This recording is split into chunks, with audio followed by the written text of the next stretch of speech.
Hello बच्चों, आज तुम लोगों को सॉल्यूशन कंटिन्यू करते हैं।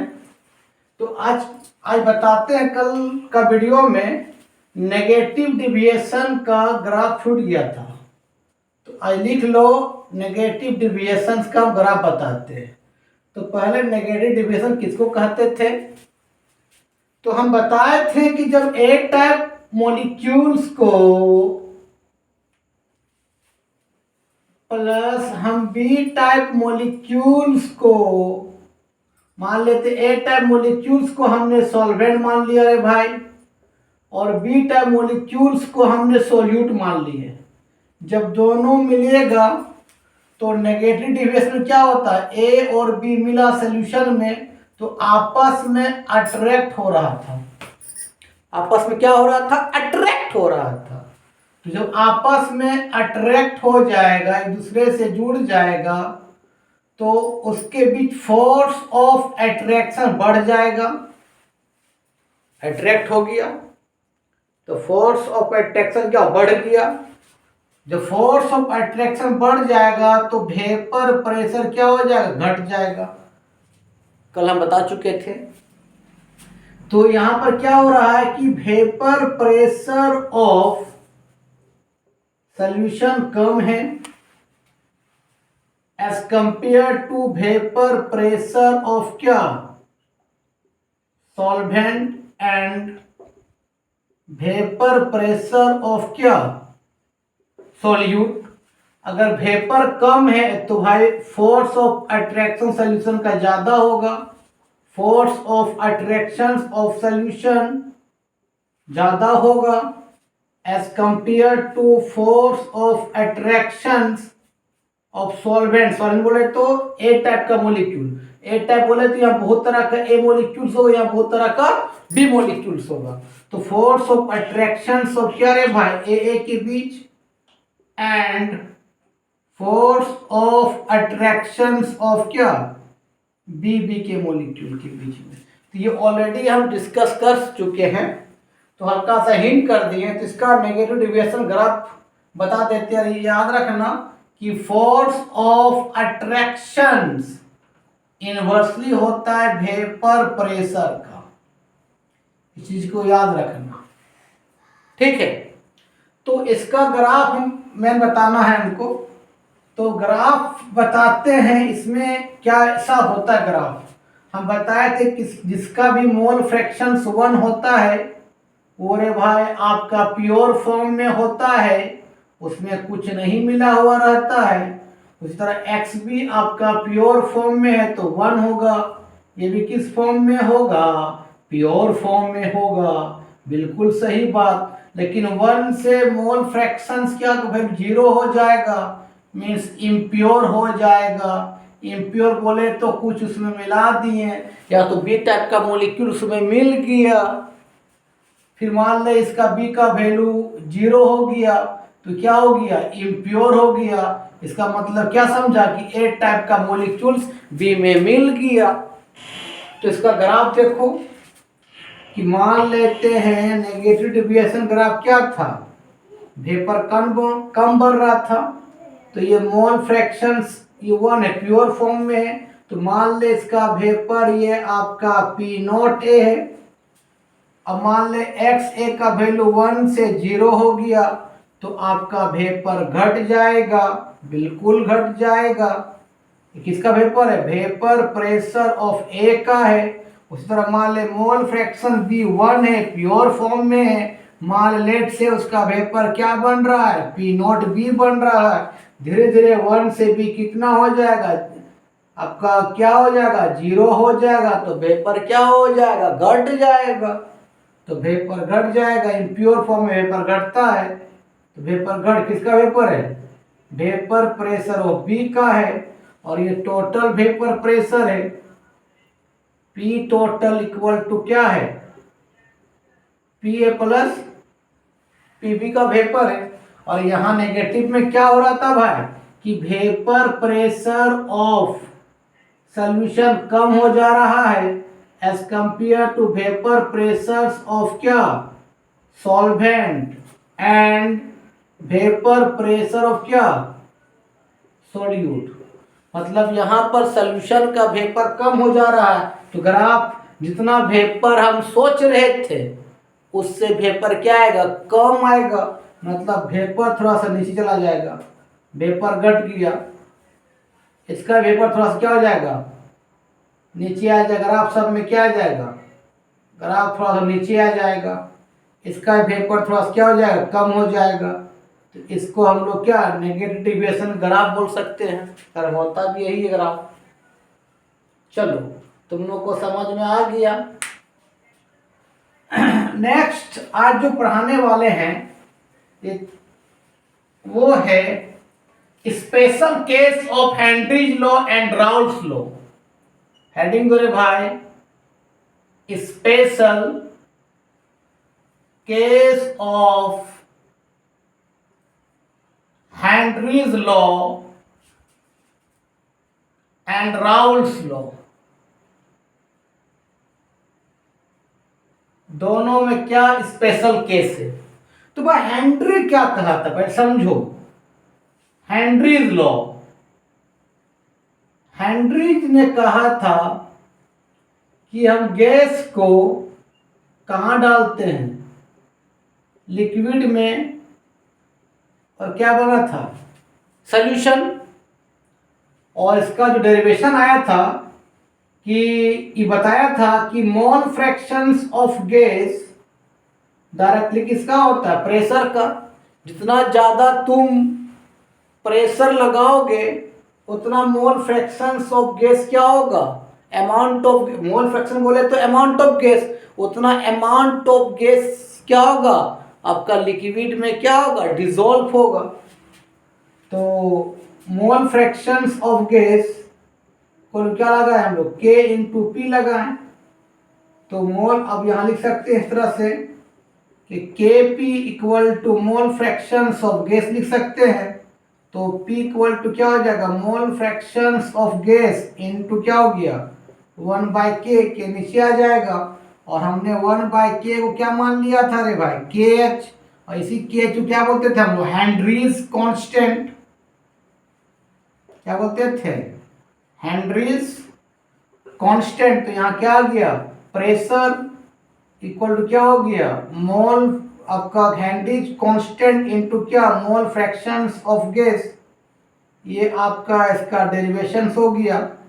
तो कोई पूछेगा कि भाई हम बता भी चुके हैं कि हेनरी लॉ क्या कहता है। तो कोई भी हेनरी लॉ कहता है कि कोई भी गैस मॉलिक्यूल्स को हम लिक्विड में डिसॉल्व करेंगे तो बाहर से हमको प्रेशर देना पड़ेगा। जितना ज़्यादा प्रेशर देंगे उतना अमाउंट ऑफ गैस बोलो या तो मोल फ्रैक्शंस ऑफ गैस बोलो, क्योंकि amount of gas mole fractions का डायरेक्टली होता है। तो अमाउंट ऑफ गैस या उतना मोल फ्रैक्शंस ऑफ गैस लिक्विड में क्या होगा, डिसॉल्व होगा। ऑलरेडी आप बता चुके थे, तो अभी इसको याद रखना इक्वेशन को।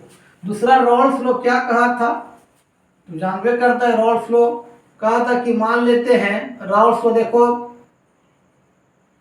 रॉल्स लॉ, रॉल्स लॉ बात किया था किस पर, liquid, liquid in solution. Rawls law ने कहा था कि मान ले क्लोज कंटेनर या एक कंटेनर है, क्लोज है मान लेते कंटेनर, उसमें ए टाइप और बी टाइप का मॉलिक्यूल रखा हुआ है, ए और बी टाइप का मॉलिक्यूल दोनों क्या है, वोलेटाइल है। तो मान ले ए जो सॉल्यूशन में वेपर बनाएगा उस वेपर को क्या बोलते हैं हम लोग, पीए, और जो बी वेपर बनाएगा सॉल्यूशन में उसको क्या बोलते हैं, पीबी। सॉल्यूशन में जो ए वेपर बनाएगा उसको बोलते हैं पार्शियल प्रेशर ऑफ ए, और सॉल्यूशन जो बी वेपर बनाएगा उसको बोलते हैं पार्शियल प्रेशर्स ऑफ बी। आप दोनों को सम क्या बोलते हैं, टोटल प्रेशर। तो इसमें तुम लोग का था कि कोई भी सॉल्यूशन में ए का वेपर या बी का वेपर डिपेंड करेगा मोल फ्रैक्शन पर। यहाँ वही बात किया था कि कोई भी ए कंपोनेंट या बी कंपोनेंट वो ज़्यादा वेपर बनाएगा जिसका अमाउंट ज़्यादा है या तो जिसका मोल फ्रैक्शंस ज़्यादा है। दैट मीन्स ये बताया था कि vapour pressure of a always directly proportional क्या होता है, मोल फ्रैक्शंस ऑफ ए का। और यहाँ Pa जब डायरेक्टली को हटाते हैं तो जब A प्योर था, जब हम B नहीं मिलाए थे, जब सॉल्यूशन नहीं बना था, जब A प्योर था उसका वेपर, तो क्या लगाते हैं हम लोग P not A into x A. तो यहाँ पर P नॉट A क्या कांस्टेंट टर्म है, कांस्टेंट टर्म। कब का वेपर है ये? Vapour pressure of pure solvent, जब हम बी नहीं मिलाए थे तब का। तो अब देखो इसको 2 मान लो, अब तुम 1 और 2 को कंपेयर करो, तो भाई ये भी प्रेशर, ये भी प्रेशर, ये भी मोल फ्रैक्शंस, ये भी मोल फ्रैक्शन। तो कांस्टेंट कौन कौन है? आपका KH यहाँ कांस्टेंट है, इसको बोलते हैं हेनरीज कांस्टेंट। यहाँ कांस्टेंट कौन है? P नॉट है। तो जब दोनों इसको कंपेयर कर दोगे तो क्या होगा भाई? अगर इसको कंपेयर कर दोगे, ऑन कंपेयरिंग इक्वेशन 1 एंड 2, जब दोनों कंपेयर कर दोगे भाई, तो PA इक्वल टू क्या आया? P not A into x A, और यहाँ पे क्या है बताओ? P मतलब प्रेशर इक्वल टू मोल आपका Henrys constant into mole fractions of gas. तो भाई ये मोल फ्रैक्शन से भी मोल फ्रैक्शन कट जाएगा, आपका ये भी प्रेशर कट जाएगा, ये कांस्टेंट और ये कांस्टेंट रह जाएगा। मींस आपका P not A equal to क्या आ जाएगा? KH। यही दोनों के बीच में रिलेशन होता है, ठीक है। तो इसको लिख लो, यही था special case of Henry's law and Raoult's law. Henry's ने बताया था गैस को लिक्विड में डालेंगे तो प्रेशर डालना पड़ेगा, और रॉल्स लॉ ने कहा था कि कोई भी दो लिक्विड है उसका वेपर प्रेशर डिपेंड करेगा उसका मोल फ्रैक्शंस का, जिसका मोल फ्रैक्शंस ज़्यादा होगा उसका वेपर ज़्यादा होगा। तो भाई यहाँ पर भी देखो प्रेशर है, यहाँ पर भी प्रेशर है, यहाँ पर भी मोल फ्रैक्शंस है, यहाँ पर भी मोल फ्रैक्शंस है, लेकिन यहाँ KH हेनरीज कांस्टेंट है, यहाँ P नॉट A कांस्टेंट है। जब कंपेयर करोगे तो ये प्रेशर कट जाएगा, ये मोल फ्रैक्शन कट जाएगा, बचेगा क्या? P not A equal to क्या बचेगा? KH। तो यही तरह special case of Henry's law है, ठीक है। इसको स्क्रीनशॉट ले लो, चलो स्क्रीनशॉट तुम ले लिया होगा रे भाई। अब जो बताते हैं वो बहुत ही इंपॉर्टेंट टॉपिक्स है, जिसको बोलते हैं एजियोट्रॉप्स। क्या होता है एजियोट्रॉप्स? तो हेडिंग दो एजियोट्रॉप्स, एजियोट्रॉप्स या इसी बोलते हैं एजियोट्रोपिक मिक्सचर्स, एजियोट्रोपिक मिक्सचर्स बोलते हैं। सुनो, एजियोट्रोप्स क्या है? तुम एक चीज पढ़ा होगा कि जब दो लिक्विड को आपस में मिलाते हैं और मिसिबल सॉल्यूशन बनता है, तो अगर दोनों का बॉइलिंग पॉइंट का डिफरेंस 25 डिग्री सेल्सियस के बीच में रहता है तो उसको फ्रैक्शनल डिस्टिलेशन से अलग कर सकते हैं। फ्रैक्शनल डिस्टिलेशन से उसको हम अलग कर सकते हैं। दो लिक्विड को जब मिला दिए, घोल दिए और सॉल्यूशन बन गया, अगर दोनों लिक्विड का बॉइलिंग पॉइंट का डिफरेंस 25 डिग्री सेल्सियस के बीच आ जाएगा तो उसको फ्रैक्शनल डिस्टिलेशन से अलग कर देंगे। लेकिन दोनों का बॉइलिंग पॉइंट लगभग एक जैसा हो जाएगा, मतलब 20 डिग्री से भी डिफरेंस कम हो जाएगा, तो उसको फ्रैक्शनल डिस्टिलेशन से भी अलग नहीं कर पाएंगे। उसी चीज को हम बोलते हैं अभी एजियोट्रॉप्स। तो एजियोट्रॉप्स क्या कहता है कि भाई जब स्पेसिफिक अमाउंट में या स्पेसिफिक कंसंट्रेशन में जब सॉल्यूट और सॉल्वेंट को मिलाते हैं और एक सॉल्यूशन बनता है तो दोनों का बॉइलिंग पॉइंट ऑलमोस्ट एक जैसा हो जाएगा। अगर सॉल्वेंट 20 डिग्री में बॉयल करेगा तो सोल्यूट भी 20 डिग्री में बॉयल करेगा। इतना नियरली सेम हो जाएगा कि उसको फ्रैक्शनल डिस्टिलेशन से भी अलग नहीं कर पाएंगे। उसी को बोलते हैं एजियोट्रॉप। मतलब ऐसा स्पेसिफिक कंसंट्रेशन दोनों को मिलाएंगे कि दोनों का बॉइलिंग पॉइंट ऑलमोस्ट सेम हो जाए, उसको बोलते हैं एजियोट्रॉप। तो लिख सकते हो at specific concentration at a specific concentration solute and solvent are mixed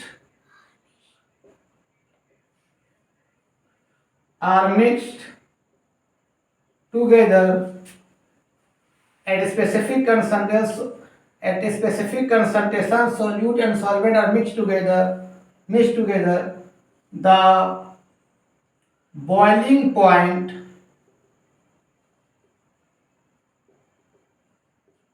becomes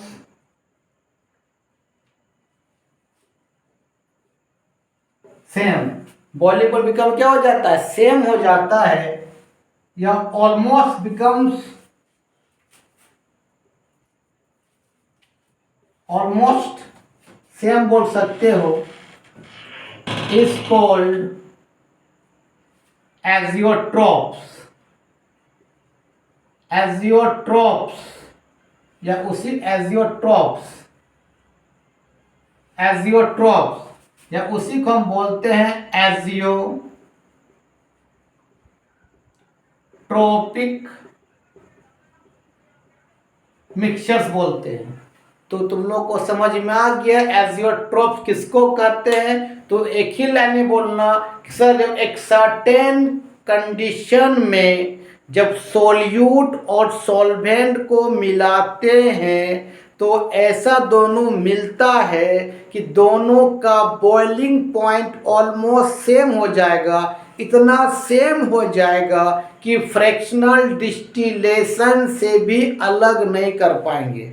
दो मिसिबल लिक्विड का बॉइलिंग पॉइंट का डिफरेंस 20 या 25 के बीच होता है तो उसको फ्रैक्शनल डिस्टिलेशन से अलग कर सकते हैं, लेकिन उससे भी यहाँ पर क्या जाता है और कम हो जाता है। इतना कम नियरली सेम हो जाता है जो हमको फ्रैक्शनल डिस्टिलेशन से भी अलग नहीं कर पाते हैं। उसी को बोलते हैं भाई एजियोट्रॉप्स या एजियोट्रोपिक्स मिक्सचर्स कहते हुए लिखे हैं। At a specific concentration solute and solvent are mixed together the boiling point becomes almost क्या सेम इज कॉल्ड क्या एजियोट्रॉप्स या एजियोट्रोपिक मिक्सचर्स कहते हैं। अब एजियोट्रॉप जो होता है वो भाई दो तरह का होता है। पहले समझो एजियोट्रॉप जो होता है, अरे एजियोट्रॉप्स, ये एजियोट्रॉप्स जो होता है दो तरह का होता है रे भाई। एक होता है मिनिमम बॉइलिंग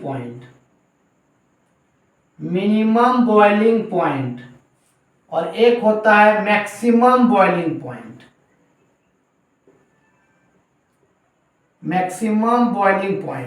अब मिनिमम बॉइलिंग पॉइंट कब होगा और मैक्सिमम बॉइलिंग पॉइंट कब होगा, याद रखना। बॉइलिंग पॉइंट डायरेक्टली होता है फोर्स ऑफ अट्रैक्शंस का।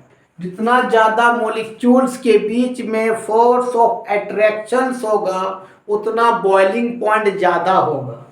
और दूसरा कि आपका वेपर प्रेशर इनवर्सली होता है फोर्स ऑफ अट्रैक्शंस का। जितना फोर्स ऑफ अट्रैक्शंस कम होगा उतना वेपर ज्यादा बनेगा। तो भाई यहां पर क्या है, मिनिमम बॉइलिंग पॉइंट कम, मतलब बॉइलिंग पॉइंट कम का मतलब क्या समझा कि भाई जब सोल्यूट और सॉल्वेंट को मिलाते हैं तो इसका मतलब बॉइलिंग पॉइंट कम हो रहा है। इसका मतलब क्या है, जब बॉइलिंग पॉइंट कम हो रहा है तो मॉलिक्यूल दूर भाग रहा है। मतलब क्या बोल सकते हैं इसको, पॉजिटिव डिविएशन ही बोल सकते हैं। मिनिमम का मतलब क्या समझा रहे भाई कि जब हम ए टाइप्स को मॉलिक्यूल्स को प्लस बी टाइप को मोलिक्यूल्स को मिलाते होंगे या बी टाइप को मोलिक्यूल को मिलाते हैं और आपका ए बी बनता है, तो ये एक दूसरे से दूर भागता होगा, मीन्स रिपल्सन करता होगा। तो रिपल्सन करता होगा मैं मतलब ये मिसिबल लिक्विड बन गया, ये मिसिबल लिक्विड बन गया जो रिपल्सन करता होगा। तो रिपल्सन करना मतलब क्या हो गया रे भाई, कि वेपर प्रेशर ऑफ सॉल्यूशन ज्यादा बनेगा as compare to vapour pressure of क्या, solvent, and vapour pressure of क्या, सोल्यूट। अगर वेपर ज्यादा होगा तो force of attraction of solution का क्या होगा, कम होगा as compare to force of attractions of क्या, solvent, and force of attractions of क्या रे भाई, सोल्यूट को। मतलब मिनिमम बॉइलिंग पॉइंट को हम पॉजिटिव डिविएशन भी बोल सकते हैं रे भाई। क्यों, क्योंकि यहाँ सॉल्यूशन का वेपर ज्यादा बन रहा है, मीन्स मॉलिक्यूल्स को जब दोनों को मिलाते और मिसिबल लिक्विड बनता है तो आपस में क्या कर रहा है, रिपल्सन कर रहा है। ठीक है, बाद में बात करेंगे मैक्सिमम बॉइलिंग पॉइंट का। अब सवाल है कौन कौन सा लिक्विड को आपस में मिलाते हैं कि जब दोनों का बॉइलिंग पॉइंट ऑलमोस्ट एक हो जाता है। तो अब देखो इसका ग्राफ से हम समझाना चाहते हैं, इसको लिख लिया होगा। चलो तो अब मिनिमम बॉइलिंग पॉइंट ग्राफ से समझाना चाह रहे हैं कि कब मिनिमम होगा। तो मिनिमम बॉइलिंग पॉइंट ग्राफ देखो, पहले मिनिमम बॉइलिंग पॉइंट ग्राफ देखो। मान लिए कि हमने एक एज्यूम किया कि मान लेते हैं यहाँ वाटर का मोल फ्रैक्शंस 1 है, 1 का मतलब प्योर फॉर्म, कुछ नहीं मिला है। तो वाटर का बॉइलिंग पॉइंट तुमको मालूम कितना डिग्री होता है भाई, 100 डिग्री सेल्सियस, 100 डिग्री सेल्सियस में बॉइल कर रहा है। बिल्कुल सही बात। हमने मान लिया यहाँ पर आपका इथाइल अल्कोहल C2H5OH, उसका वैल्यू कितना है, 1 है।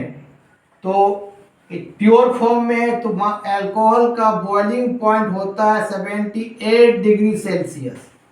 ठीक है, लेकिन जब इथाइल अल्कोहल को और वाटर को स्पेसिफिक कंसंट्रेशन पर मिलाएंगे तो दोनों का बॉइलिंग पॉइंट एक हो जाएगा, लेकिन ना उसका 100 होगा ना 78 होगा, दोनों से कम होगा, बॉइलिंग पॉइंट घट जाएगा। मतलब मॉलिक्यूल जब दोनों को मिलाएंगे तो आपस में क्या करेगा, दोनों रिपेल करने लगेगा।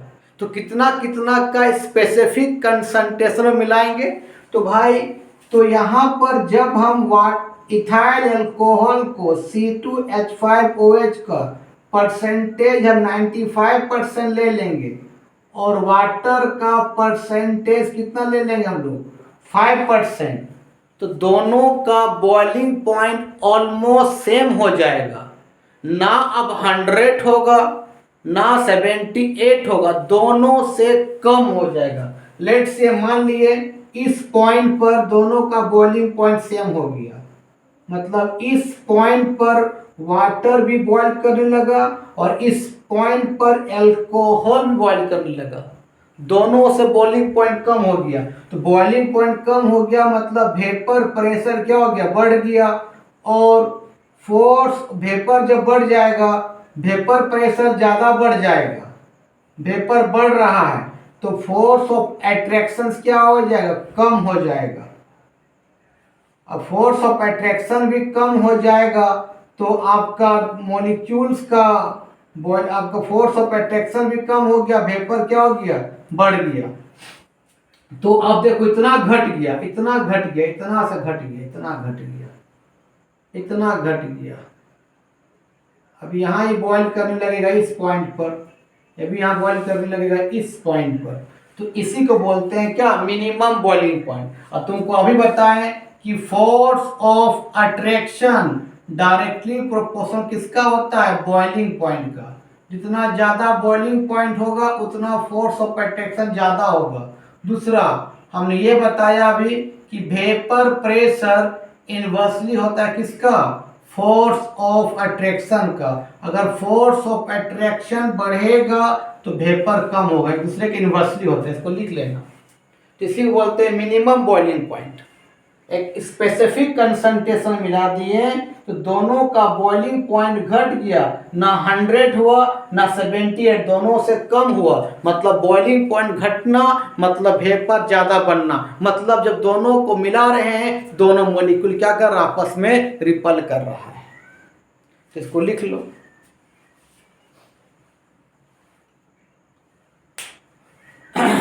अब बात आता है भाई maximum boiling point. Maximum boiling point के बारे में समझो रे भाई। मैक्सिमम मतलब बॉइलिंग पॉइंट बढ़ गया, मैक्सिमम बॉइलिंग पॉइंट। अब देखो, अब यहां ए टाइप मॉलिक्यूल्स को, ए टाइप मॉलिक्यूल प्लस जब बी टाइप मॉलिक्यूल को मिला रहे हैं और आपका ए और बी मिल रहा है तो बॉइलिंग पॉइंट मैक्सिमम हो गया। मैक्सिमम का मतलब क्या समझा कि भाई दोनों आपस में अट्रैक्ट हो गया, बॉइलिंग पॉइंट बढ़ गया, मतलब बॉइलिंग पॉइंट यहाँ पर पहले से क्या हो गया, मैक्सिमम हो गया। जितना ए का बॉइलिंग पॉइंट होगा और जितना बी का बॉइलिंग पॉइंट होगा दोनों से ज्यादा होगा बॉइलिंग पॉइंट।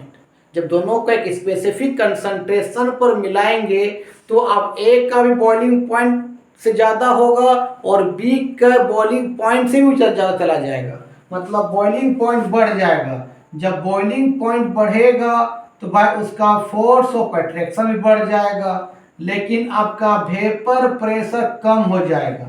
मतलब क्या शो करेगा, आपका नेगेटिव डिविएशन शो करेगा, अट्रैक्ट हो जाएगा। मीन्स यहाँ पर क्या हो गया, वेपर प्रेशर ऑफ सॉल्यूशन कम हो गया as compare to vapour pressure of क्या, solvent, and vapour pressure of solute से कम हो गया। अगर वेपर कम हो रहा है तो सॉल्यूशन का force of attractions A B का बढ़ गया as compare to force of attractions of, अगर ए टाइप है तो यहाँ ए का मॉलिक्यूल होगा, बी टाइप या बहुत सा बी का मॉलिक्यूल्स होगा, तो force of attractions A and force of attractions of क्या रे, बी बी। ठीक है, तो अब इसका कौन कैसा स्पेसिफिक कंसंट्रेशन पर मिलाएंगे कि दोनों का बॉइलिंग पॉइंट ना ए जैसा रहेगा ना बी जैसा रहेगा, दोनों से बढ़ जाएगा। तो अब बताते हैं हम। तो बात करते हैं मैक्सिमम बॉइलिंग पॉइंट। अगर आप देख लो कि मान लेते तेरे पास, सुनो, कि वाटर है प्योर फॉर्म में, जब मान ले वाटर का मोल फ्रैक्शन 1 है, प्योर फॉर्म में है, तो वाटर का तुमको मालूम बॉइलिंग पॉइंट कितना डिग्री होता है, 100 डिग्री सेल्सियस। मान लेते हैं यहाँ पर नाइट्रिक एसिड है प्योर फॉर्म में, कुछ नहीं मिला है, प्योर फॉर्म में, 1 का मतलब प्योर फॉर्म। तो नाइट्रिक एसिड का बॉइलिंग पॉइंट लेट्स हम मान लेते हैं, तो देख लेना ऐसा कितना होता है। हमने मान लिया 58 डिग्री सेल्सियस इसका बॉइलिंग पॉइंट है प्योर फॉर्म में। एग्जैक्ट नहीं है, देख लेना, थोड़ा सा कुछ वेरी करेगा। लेकिन जब हम नाइट्रिक एसिड को हम ले लेंगे बाय 68% और वाटर को ले लेंगे आपका 32%, तो अब उसका जो एजियोट्रोप बनना, अब नाइट्रिक एसिड और वाटर का बॉइलिंग पॉइंट ऑलमोस्ट सेम हो जाएगा। अब ना ही 100 डिग्री होगा ना ही 58 होगा, दोनों से बढ़ जाएगा। मतलब मॉलिक्यूल क्या कर गया, अट्रैक्ट कर गया, फोर्स ऑफ अट्रैक्शन बढ़ गया, तब ना बॉइलिंग पॉइंट बढ़ गया यार, क्योंकि फोर्स ऑफ अट्रैक्शन डायरेक्टली होता है आपका बॉइलिंग पॉइंट का। और फोर्स ऑफ अट्रैक्शन इनवर्सली होता है वेपर प्रेशर का। इसका मतलब फोर्स ऑफ अट्रैक्शन बढ़ गया तब ना बॉइलिंग पॉइंट बढ़ गया। तो अब बॉइलिंग पॉइंट से मान लेते इस पॉइंट पर दोनों बॉइल कर लगा सेम टेम्परेचर पर, तो इतना बढ़ गया, मान इतना इसका बॉइलिंग पॉइंट इसका बढ़ गया, इतना बॉइलिंग पॉइंट इसका बढ़ गया।